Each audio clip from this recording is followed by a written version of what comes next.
Hola, fíjense, hay otro tema que nosotros hemos tratado en distintas oportunidades. En el 2022, si mal no recuerdo, hicimos una denuncia muy seria con el tema del oro, porque le venimos haciendo seguimiento. Bueno, fíjense, hay un estudio que llegó a mis manos, un estudio muy serio, con respecto a la historia entre 1999 y 2026 de las reservas del oro venezolano. Y el fenómeno sin precedentes en la economía política contemporánea, lo que se inició como una política de reafirmación de la soberanía nacional y diversificación de activos de reserva, usando el oro, la repatriación que se hizo, y hasta esta época, que hay una descapitalización, una movilización clandestina de toneladas de oro hacia centros financieros como Suiza, Turquía y los Emiratos Árabes Unidos. Y hay un informe preparado por Polydata que de forma independiente, que además revela las estimaciones independientes, hay unas estimaciones independientes que revelan el impacto de la corrupción en el patrimonio de la República y de cara a los nuevos acontecimientos sucedidos ahora en el 2026. Lo cierto es que durante los primeros años de la administración de Chávez, el oro fue posicionado como un eje central de una estrategia de blindaje frente a la volatilidad. Ese es el término del sistema financiero. El sistema financiero global, ya sabemos que se apoya en una moneda que no tiene respaldo, que la propia Constitución de los Estados Unidos no la reconoce. La Constitución de los Estados Unidos establece que el dólar debe tener respaldo en plata y oro. Eso se acabó en 1973 y bueno, y empezaron con la maquinita a imprimir y la deuda es billonaria. En ese año, las reservas de oro monetario, 2011, alcanzaron las 372,93 toneladas, valoradas en 21.000 millones de dólares. El 17 de agosto del año 2011, es bueno recordarlo, mediante un decreto con rango, valor y fuerza de ley, se ordenó la nacionalización de la explotación del oro y la repatriación de las reservas depositadas en el extranjero. Para ese momento, aproximadamente el 58% del oro venezolano, es decir, 211,35 toneladas, se encontraban custodiados por instituciones internacionales, principalmente el Banco de Inglaterra, JP Morgan, Barclays, el Banco de la Reserva Federal de Nueva York. Esos eran los sitios donde estaba el oro. La justificación oficial en su momento de esta movilización masiva fue la necesidad de proteger los activos nacionales de posibles embargos. Recuerden, en 2011 ya había sucedido lo de Libia, se habían quedado con más de 200.000 millones de dólares y las reservas de oro de Libia, además de todo lo que se robaron. Entonces, hay un cuadro basado en cifras del Banco Central de Venezuela, cuando se publicaban las cifras, que entre noviembre de 2012 y enero del 2012 se trasladaron cerca de 160 toneladas de oro hacia las bóvedas del Banco Central de Venezuela. Esto significa, fíjense, en 1999, lo voy a leer, teníamos 312 toneladas métricas. El valor estimado era de 3.200 millones. En 2005, 357 toneladas, el valor era de 6.500 millones de dólares. Para el 2009 teníamos 361 toneladas, 12.800 millones de dólares. El pico histórico fue en 2011, que alcanzamos 372 toneladas, 9, para un total de 21.269 toneladas. Ahora, ¿qué pasó en 2013? La política aurífera a partir de 2013 sufre una transformación radical. El colapso de los precios petroleros, sumado a una gestión fiscal expansiva y una caída drástica de la producción nacional, generó una necesidad imperiosa de divisa y fue en este periodo cuando se iniciaron los movimientos de oro más oscuros de la historia del Banco Central de Venezuela y además masivos. El envío de 113 toneladas a Suiza, que ha sido tratado como un secreto de Estado. Estas investigaciones revelan que se movieron unos 5.200 millones de dólares. Y les voy a dar las fechas. Cronología de envíos de oro a Suiza entre 2013 y 2016. En 2013, 24,5. Ese es el estimado. Toneladas métricas. Valor en francos suizos, 980.000. En 2014, 31 toneladas. 1.250 millones de francos suizos. En 2015, 36,5 toneladas. El valor, 1.440 millones de francos suizos. En 2016, 21 toneladas, 470 millones de francos suizos. El valor, el total, fueron 113 toneladas solamente allí, para dar un total de 4.140 millones de francos suizos. Ahora bien, ¿qué significa esto en la práctica? El agotamiento de las reservas en el Banco Central de Venezuela y se acudió al canje de oro o swaps. Este esquema, el Banco Central entrega oro físico y como colateral las instituciones financieras acá les dan efectivo, con el compromiso de recomprar el metal en una fecha futura pagando una tasa de interés. Entonces, hay acuerdos con Citibank, hay acuerdo con Deutsche Bank. 2015 pactó con Citibank por 1.000 millones, utilizando 1.4 millones de onzas de oro depositados en el exterior. En 2019, Citibank ejecuta la garantía, resultando en una pérdida de 1.100 millones de dólares en oro para la nación. El patrón histórico se repitió con el Deutsche Bank. En 2016, el banco alemán otorgó un préstamo de 750 millones de dólares, respaldados por 20 toneladas de oro. Debido al impago de los intereses y el vencimiento del contrato, Deutsche Bank tomó el control del metal, sustrayendo un bloque significativo de las reservas soberanas del país. Ahora, el arco minero del Orinoco, lo que nadie quiere hablar. La reserva ecológica a botín extractivo.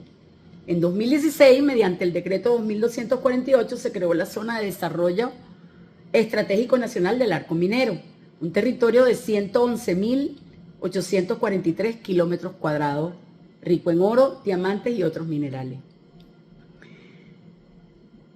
Esta medida fue presentada como una alternativa al rentismo. Yo lamento en su momento, desde Leyes del Pueblo, que defendí este decreto porque en realidad yo creía que era para beneficio de la nación. Sin embargo, muchas de estas compañías que hoy manejan el arco son entidades de maletín vinculadas lamentablemente a altos mandos militares. Ha convertido el sector minero en un mecanismo de financiamiento de una élite política. La producción del arco minero del Orinoco se divide en 3 circuitos principales.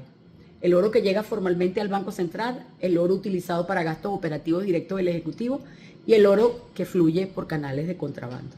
Se estima que en 2023 la producción osciló entre 45 y 54 toneladas, de las cuales solo una mínima parte fue registrada en los balances fiscales de la nación. El resto del metal alimenta economías sumergidas, ilícitas, controladas por grupos armados irregulares y organizaciones criminales conocidas como sindicatos. El desglose de la producción de oro en el arco minero del Orinoco estimado para 2023, recuerden que esto es una investigación independiente, entrega oficial al Banco Central, 14%. Control de organizaciones criminales, el sistema, 20%. Alianzas estratégicas y redes clientelares, 66%. ¿Qué significa esto? Que el 66% de lo que se sacó con los daños horrorosos que está causando no solamente al Caura, sino a Canaima y a todo ese ecosistema, es la opacidad y la fuga de capitales. ¿Y cuáles son las rutas? Bueno, Turquía, Emiratos Árabes e Irán. Triangulación en el Caribe, el oro extraído irregularmente en Venezuela cumple complejas rutas de triangulación. Informe internacional de Crisis Group y Transparencia Venezuela detallan que el metal es trasladado a islas como Aruba, Curazao y República Dominicana, donde es reetiquetado como oro de otro lugar, proveniente de otro lugar.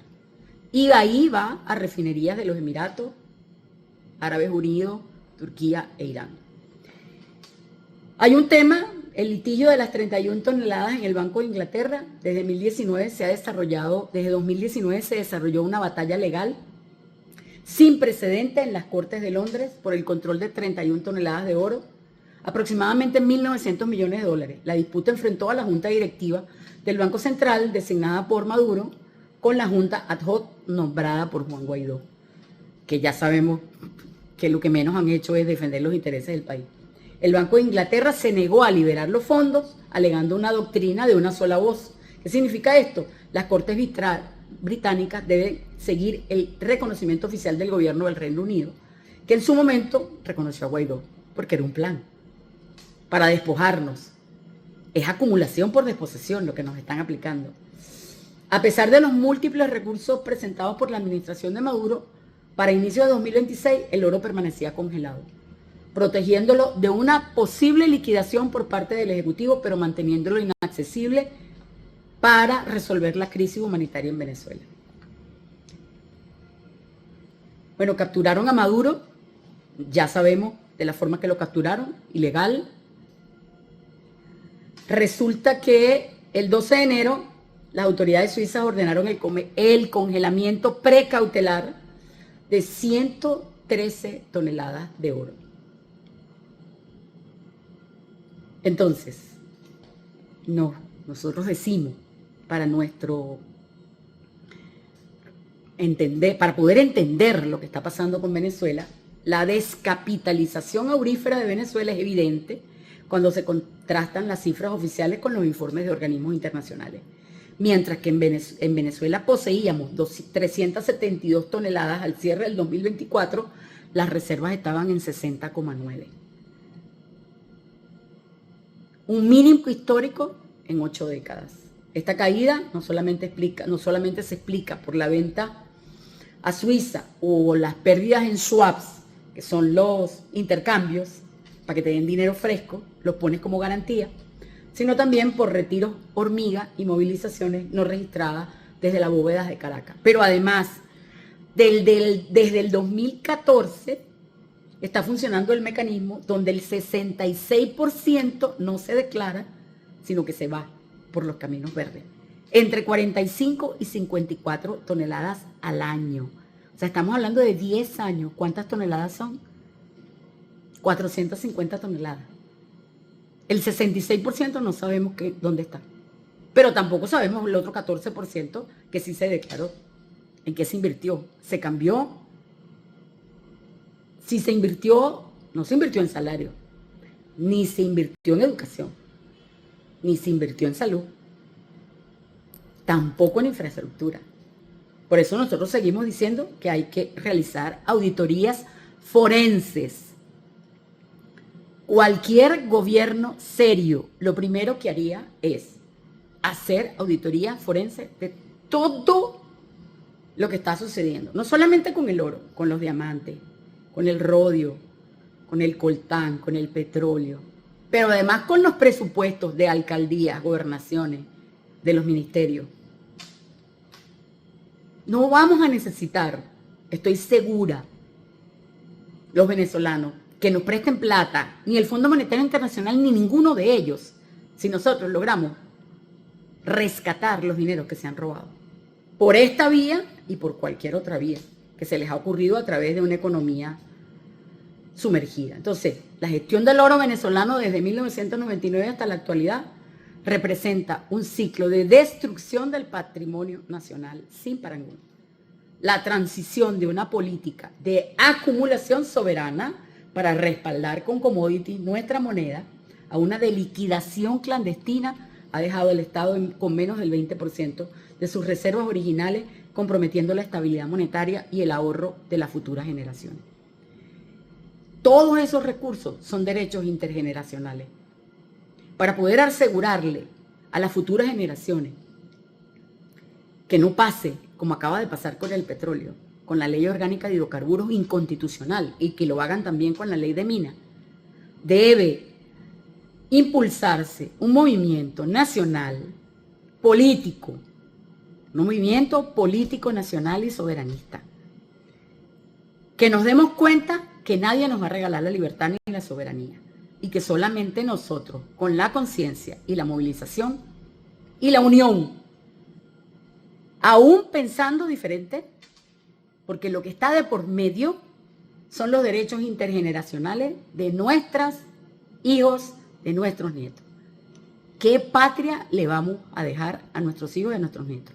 ¿Una patria saqueada o una patria que luchó y que se hizo respetar en el marco de una agresión criminal de la potencia militar más importante de todos los tiempos? Porque no es que no tengas relaciones con esa potencia, estás en el mismo continente. El problema es que esas relaciones tienen que ser de ganar, ganar y de respeto al mínimo histórico y de respeto a la soberanía. Yo sé que estas palabras hoy suenan vacías, yo sé que estas palabras pueden sonar huecas, pero cuando tomemos conciencia de la fuerza que tenemos y del poder que podemos conseguir, uniéndonos en torno a un proyecto nacional y soberano, las cosas van a empezar a cambiar. Porque además ese proyecto tiene como tarea histórica las auditorías forenses sobre todo, absolutamente todo, incluyendo la deuda externa, para garantizar la sostenibilidad económica de la República y qué le vamos a dejar a nuestros hijos y a nuestros nietos. Saludos. Esto es todo por hoy. Un abrazo.